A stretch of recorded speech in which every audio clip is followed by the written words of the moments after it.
வணக்க மக்களே, தேர்தல் நெருங்கி கொண்டிருக்கும் வேளையில் அனைத்து கட்சிகளும் சரி, எல்லாருமே சரி, உங்களுக்கு தேர்தல் வாக்குறுதிகளை அள்ளி வீச தயாராகி கொண்டிருக்கிறார்கள். 5000 ரூபாயை தேர்தலுக்காகவே 5 மாதங்கள் பெறக்கூடிய 5000 ரூபாயை இப்போவே வெளியிட்டிருக்கிறது ஒரு அதிர்ச்சி செய்தி. இதே போல தான் தேர்தல் வாக்குறுதிகளும் மிகப்பெரிய அதிர்ச்சிகளைய ஏற்படுத்தக்கூடியதாக இருக்குது மக்களே. ஸோ நீங்கள் ரெடி ஆகிக்கோங்க. தேர்தல் செய்திகளுக்காக அடுத்தடுத்த தகவலை நீங்கள் தெரிஞ்சுக்கலாங்க. ஸோ நீங்கள் எல்லாருமே எதிர்பார்த்த மாதிரி இன்னொரு விஷயம் மிகப்பெரிய அளவில் தமிழகத்தில் நடக்க இருக்குது. அது என்ன அப்படின்னா, கோடிக்கணக்கான விவசாய ரூபாயை தள்ளுபடி செய்ய போகிறாங்க மக்களே. ஸோ யாருக்கு இந்த தள்ளுபடி கிடைக்கும், எந்த நபருக்கு இந்த தள்ளுபடி கிடைக்கும், யாரெல்லாம் இந்த தள்ளுபடியை பெற உண்மையான நபர்கள் என்பன பற்றி தான் இந்த ஒரு வீடியோவில் உங்களுக்கு கிளியர் கட்டாக நான் எக்ஸ்பிளைன் பண்ண போகிறேன். நீங்கள் நம்முடைய சேனலை முதல் முறையாக பார்க்குறீங்க அப்படின்னா மறக்காமல் ஒரு சப்ஸ்கிரைப் பெல்லை கிளிக் பண்ணி வச்சுக்கோங்க. ஸோ தமிழகத்தில் விவசாய கடன் வாங்கியவர்களுடைய எண்ணிக்கை நாளுக்கு நாள் அதிகரித்து தாங்க இருக்குது. ஸோ பட்ஜெட் விவரமாக இருந்தாலும் சரி, விவசாய கடன் தள்ளுபடிக்கு ஒரு முற்றுப்புள்ளியை வச்சுருக்காங்க. 2025-26 பட்ஜெட்டில் தமிழ்நாடு அரசு விவசாய கடன் தள்ளுபடியை அதிகாரப்பூர்வமாக அறிவிச்சிருக்கு. ஸோ தயவுசெய்து வதந்திகளை யாரும் நம்ப வேண்டாம். நிதி ஒதுக்கீடு செய்யப்பட்டிருக்கிறது அப்படின்ற தகவல் நமக்கு கிடைக்கப்பட்டிருக்குங்க. இது உறுதியான தகவலை தான் நாம் எப்பயுமே ப்ரொவைட் பண்ணுவோம். ஸோ 1477 கோடி ரூபாயை நிதியாண்டில் விவசாயிகளுக்காக கடன் தள்ளுபடியை செஞ்சுருக்கிறதாக தகவல்கள் வந்திருக்கு. இதை நீங்கள் எல்லாருமே தெரிஞ்சிருப்பீங்க.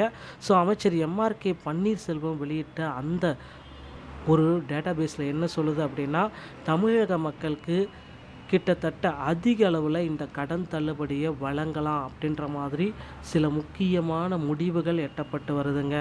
ஸோ சென்னை அரசியல் கட்சிகள் எல்லாமே தள்ளுபடி அறிவிப்பால் கூட்டுறவு வங்கிகளில் பலரும் கடன்களை வாங்கி வருகின்றனர். இது எல்லோருக்குமே தெரியும். கூட்டுறவு வங்கிகளில் அனைத்து மக்களுமே, சிறு மற்றும் குறு விவசாயிகள் உள்ளிட்டு அனைத்து மக்களுமே கூட்டுறவு வங்கிகளில் கடன்களை வாங்கி தள்ளிட்டுருக்காங்க. ஸோ கிட்டத்தட்ட விவசாய கடன்கள் எந்த அளவுக்கு தள்ளுபடி கிடைக்கும் அப்படின்னு பார்த்தீங்கன்னா, மினிமம் ஒரு 5 லட்சத்துலேருந்து 8 லட்சம் வரைக்கும் இல்லை 7.5 லட்சம் வரைக்கும் விவசாய கடன்கள் தள்ளுபடி கிடைக்க வாய்ப்பு இருக்குது.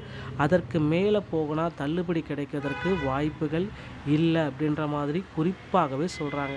ஸோ அதனால் ரெடி ஆகிக்கவங்க மக்களே. அடுத்தடுத்த அப்டேட் பார்த்திங்கன்னா விவசாயிகளுக்கு மீண்டும் ஒரு மகிழ்ச்சியை தரக்கூடிய அப்டேட்டாக வர இருக்குது. ஸோ பயிர்க்கடன், கால்நடை கடன், மாற்றுத்திறனாளி பிரிவுகளில் வழங்கப்படும் கடன்கள் குறித்த காலத்தில் அடைந்து விட்டால் 7% வட்டி முழுவதும் தள்ளுபடி செய்யப்படும். மற்ற வகை கடன்களுக்காக வட்டி 7% என்ற அளவில் உள்ளது. சட்டசபை தேர்தலுக்கு இன்னும் 2 மாதங்கள் கூட இல்லை.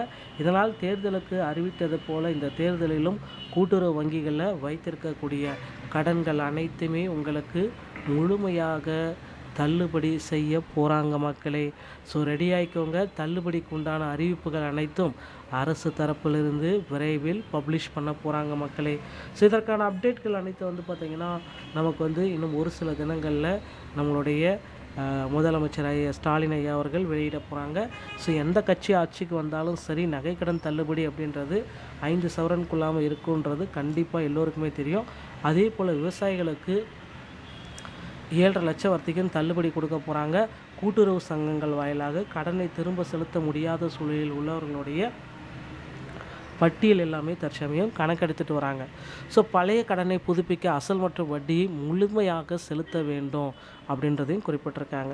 2026 சட்டமன்ற தேர்தல் நெருங்குவதால் கூடுதல் சலுகைகள் எதிர்பார்க்கப்படுகிறது. தேசியமயமாக்கம் மற்றும் தனியார் வங்கிகளில் உள்ள விவசாய நகைக்கடன்களும் தள்ளுபடி செய்ய வாய்ப்பு இருக்குது. திமுக அதிமுக இடையே நிலவியும் போட்டி விவசாயிகள் பயன்பெறுவா அப்படின்றதையும் குறிப்பிட்டு சொல்கிறாங்க. ஸோ இந்த போட்டினால் விவசாயிகளுக்கு நிறைய பயன்கள் வர இருக்குது. பட்ஜெட்டில் 1427 கோடி ஒதுக்கீடு செய்யப்பட்டிருக்கு. ஏப்ரல் 30க்குள்ளார இந்த பட்டியல் வெளியாகும். நகைக்கடன்கள் தள்ளுபடி, கடன்களுக்கு முன்னுரிமை வழங்கப்படாங்க. ஸோ இது அனைத்துமே பார்த்திங்கன்னா விவசாயிகளுக்கு ஒரு ஒரு பெரும் நிம்மதியாக இருக்கும் அப்படின்றத குறிப்பிடலாங்க. அடுத்து வந்து பார்த்திங்கன்னா விவசாயிகளுக்கு மகிழ்ச்சியான செய்திகளை நம்மளுடைய முதல்வர் அவர்கள் மீண்டும் வெளியிட போகிறாங்க. ஆல்ரெடி மகளிர் உரிமை தொகையை 5 மாதம் கொடுத்த மாதிரி 5000 கொடுத்த மாதிரி விவசாயிகளுக்கு ஒரு பெரிய ஸ்கீம் அப்டேட்டை இன்னும் ஒரு சில தினங்களில் கொடுக்க போகிறாங்க. பொறுத்து தான் நம்ம பார்க்கலாம். இந்த வீடியோ உங்களுக்கு பிடிச்சிருந்தால் நீங்கள் நம்முடைய சேனலில் இணைந்திருங்கள். மீண்டும் ஒரு நல்ல தகவலோடு நான் உங்களை சந்திக்கிறேன். நன்றி, வணக்கம், தேங்க்யூ.